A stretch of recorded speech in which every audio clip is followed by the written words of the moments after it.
What is the first accessory that you need to buy for your new firearm? Is it going to be an optic? Is it going to be a light? No. Snap caps, of course, or dummy rounds. Now we're going to go over 5 reasons why that is the case. 3 is going to be in your home practice, 2 are going to be out on the range. Now before we get into that, please smash that like button. It really helps a small channel out like this. Now whether this is your first or your 50th gun, this is still going to be applicable, so stick around. Number 1, hopefully it's the most obvious for you. It's going to get you used to the controls of your new firearm. Obviously, depending on the platform, they might be a little different. You're probably going to be used to them though. So what it's going to have you do with dummy rounds loaded, these are black from Magpul. These are just off Amazon, the 9mm. They make them in essentially every chamber now. So it's going to help you practice getting that magazine, dropping the magazine. If you've got a tactical belt, obviously, or something you could pull from there, practice that transition there. It's going to get you, you're able to charge these to load them. So if you pull that there, you're just going to go through all the different controls of the gun while being able to safely do that. And what having a round in there allows it to do, it's not going to get stuck back where you have to drop the slide every time.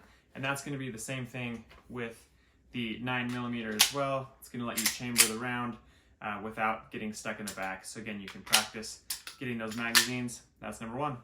Number 2, I'm going to pull out the pistol for this one. This is going to be dry firing in your home. Now, if you want to see kind of what I do every month for that, make sure and hit that subscribe button and you can see that video when it drops.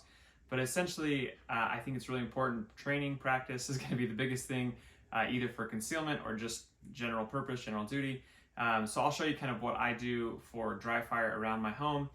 Just getting used to, again, not only the controls of the firearm, but coming up, hitting that wall, and things like that, and especially in the confines of your home.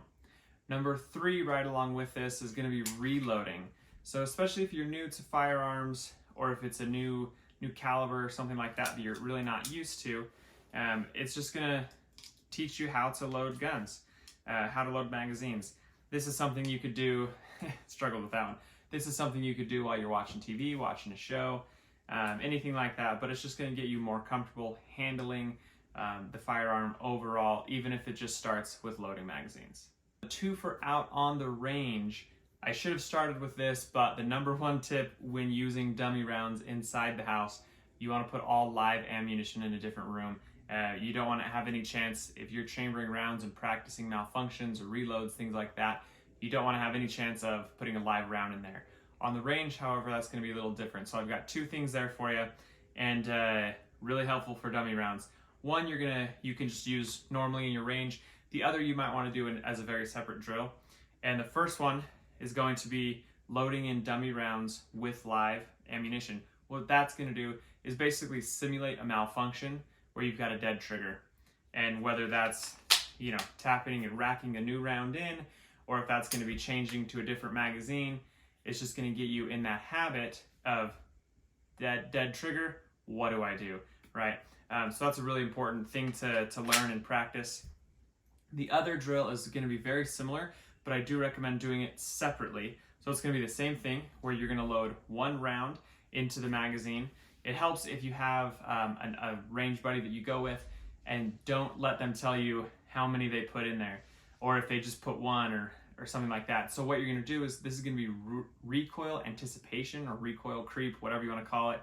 So what happens is when people are scared of that trigger, they're going to drive it down right before they pull the trigger because they're afraid of the recoil, right? So as you're driving that down, you'll notice with a dummy round, because you're going to have a dead trigger, right? So you're going to pull the trigger and you're going to see that flinch, and that's what it's going to teach you, is that you're anticipating that recoil, which means your shots are generally going to drop low.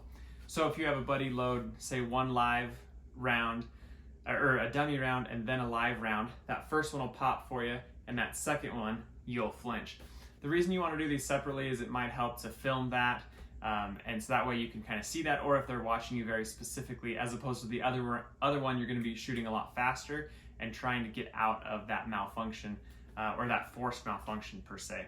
So those are the 5 reasons that I use dummy rounds, getting familiar with the gun inside and out, and just all those practicing. So what else, let me know in the comments, do you train with dummy rounds for? Thanks for watching.